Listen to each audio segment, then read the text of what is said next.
আসসালামু আলাইকুম viewers, welcome to joules kitchen. কেমন আছেন সবাই? আশা করি সবাই ভালো আছেন। আজকে তৈরি করে দেখাবো মজাদার রেস্টুরেন্ট স্টাইলে ক্যাশু নাট সালাদ। খুবই ঝটপট, খুবই সহজ। তো এখন আমি চিকেনটা ম্যারিনেট করে নেব। আমি এখানে 1 কাপ ফার্মের মুরগি নিয়েছি, তো আমি লম্বা লম্বা করে কেটে নিয়েছি। আর দিয়ে দিলাম 1/2 চামচ আদা বাটা আর 1/2 চামচ রসুন বাটা। লবণ দিয়ে দিলাম স্বাদ অনুযায়ী। আর দিয়ে দেবো শুকনো মরিচের গুঁড়া 1 চা চামচ, সয়া সস দিয়ে দিব 1 চা চামচ, আর দিয়ে দিব 1/2 চামচ ওয়েস্টার সস।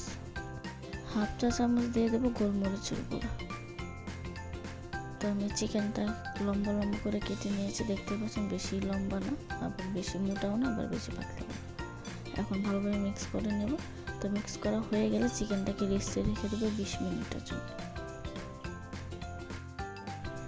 তো আমি এদিকে কিছু সালাদ রেডি করে নিয়েছি। শসা নিয়েছি আমি দুইটি শসা আমি লম্বা লম্বা করে কেটে নিয়েছি। তো যেভাবে আমি চিকেন লম্বা করে কেটে নিয়েছি সেভাবে লম্বা লম্বা করে কেটে নিয়েছি।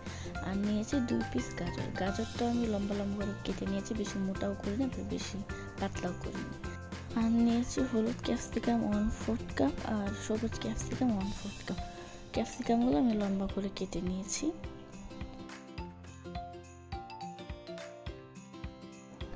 তো এখন নিয়ে নেব ক্যাশু নাট। তো আমি রোস্টেড ক্যাশু নাটটা ইউজ করতেছি। তো আপনাদের হাতের কাছে যদি রোস্টেড ক্যাশু নাটটা না থাকে সেক্ষেত্রে ক্যাশু নাটটা তেলে ভেজে নিতে হবে।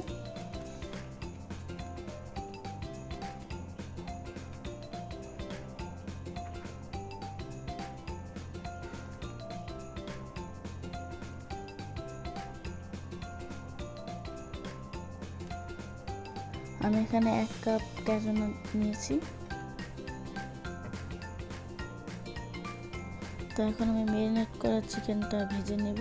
সেজন্য আমি 1/2 কাপ নিয়েছি ময়দা, আর দিয়ে দিলাম 1/3 কাপ কর্নফ্লাওয়ার, আর দিয়ে দিলাম 1 চা চামচ গোলমরিচের গুঁড়া, স্বাদ অনুযায়ী লবণ, আর দিয়ে দিব 1 চা চামচ শুকনো মরিচের গুঁড়া। এখন ভালোভাবে মিক্স করে নেব।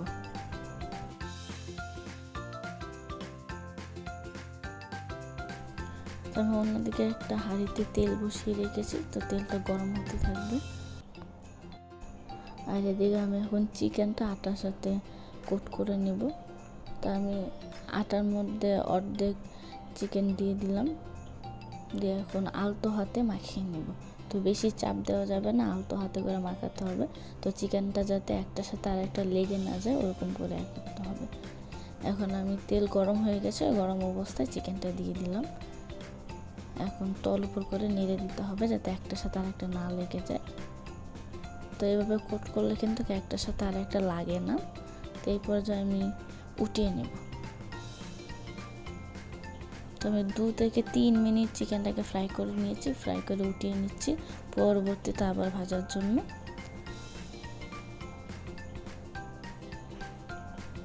তো এখন আবার বাকি যে চিকেনগুলো ছিল সেগুলোও দিয়ে দিলাম। তো এগুলো এখন আমি ভেজে নেব।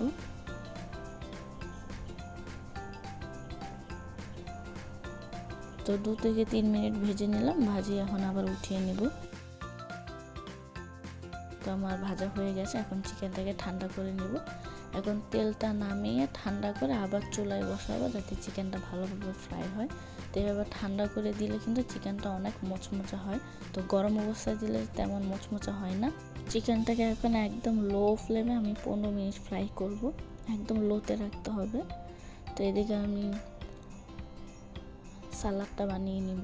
তো সালাদ বানানোর জন্য আমি বাটার দিয়ে দিলাম 3 টেবিল চামচ,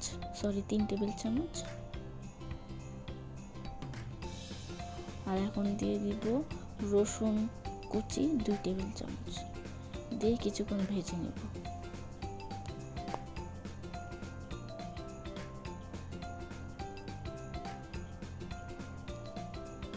তো বাটার আর রসুন একসাথে ভাজলে অনেক সুন্দর একটা ফ্লেভার আসে। তো এই পর্যায়ে দিয়ে দেবো গাজরটা দিয়ে আমি কিছুক্ষণ ভেজে নেব। গাজরটা দিয়ে 2 থেকে 3 মিনিট ভেজে নেব যাতে গাজরটা একটু হালকা সিদ্ধ হয়। এখন দিয়ে দেব গোলমরিচের গুঁড়া 1/2 চা চামচ,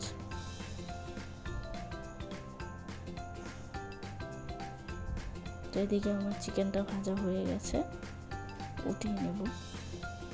চিকেনটাকে উঠিয়ে সাইডে রেখে দিব।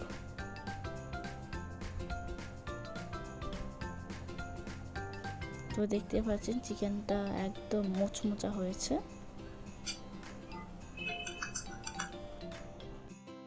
তো আমি এখন সালাডটা রেডি করে নেব। আমি কাঁচামরিচ কুচি দিয়ে দিলাম 2 টেবিল চামচ, আর দিয়ে দিলাম হলুদ আর সবুজ ক্যাপসিকাম। তো ক্যাপসিকামটা দিয়ে কিছুক্ষণ ভেজে নিতে হবে। আর দিয়ে দেব লেবুর রস 1 টেবিল চামচ,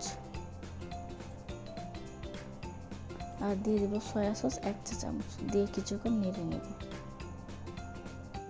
এখন দিয়ে দেব 3 টেবিল চামচ রেড চিলি সস, আর দিয়ে দেব 2 টেবিল চামচ টমেটো সস, 1 চা চামচ দিয়ে দিব ওয়েস্টার সস, আর দিয়ে দেব 1 টেবিল চামচ মধু, আর দিয়ে দিব মেয়োনিজ 1 টেবিল চামচ। দিয়ে এখন ভালোভাবে মিক্স করে নেব।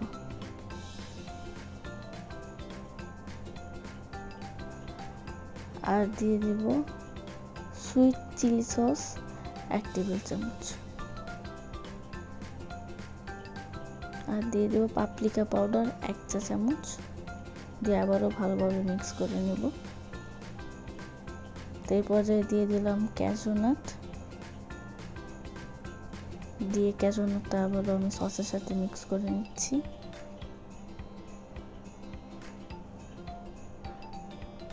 আর দিয়ে দেব শসা, আর দিয়ে দেবো সেই চিকেনটা, ভেজে রাখা চিকেন। দিয়ে এখন ভালোভাবে তলপুর করে নেব। তো আমার কাছে মনে হচ্ছে সসের পরিমাণটা কম হয়েছে, সেজন্য 1 টেবিল চামচ টমেটো সস, 1 টেবিল চামচ রেড চিলি সস, আর দিয়ে দিলাম 1 টেবিল চামচ সুইট চিলি সস, আর দিয়ে দেব 1 টেবিল চামচ মেয়োনিজ। তো এখন ভালোভাবে মিক্স করে নিতে হবে। তো এই পর্যায়ে কিন্তু চুলাটা বন্ধ রাখতে হবে। তো চুলাটা জ্বালিয়ে করা যাবে না, হয় বেশি সিদ্ধ হয়ে যাবে। তো এখন উপরে কিছু সাদা তিল দিয়ে দিলাম, দিয়ে এখন চুলা থেকে নামিয়ে নেব। তো কেননা সালাদটা আমি 2টা বাটিতে ঢেলে নিয়েছি, তো আমি সেটার উপরেও সাদা তিল দিয়ে দিলাম। তো তৈরি হয়ে গেল আমার স্পেশাল ক্যাজুনাট সালাদ। সো ভিডিওটা ভালো লাগলে শেয়ার করে দিবেন। নিয়মিত ভিডিও পাওয়ার জন্য চ্যানেলকে সাবস্ক্রাইব করে রাখবেন। আজকে এই পর্যন্ত, সবাই ভালো থাকবেন। আবারও দেখা হবে পরবর্তী ভিডিওতে। আল্লাহ হাফেজ।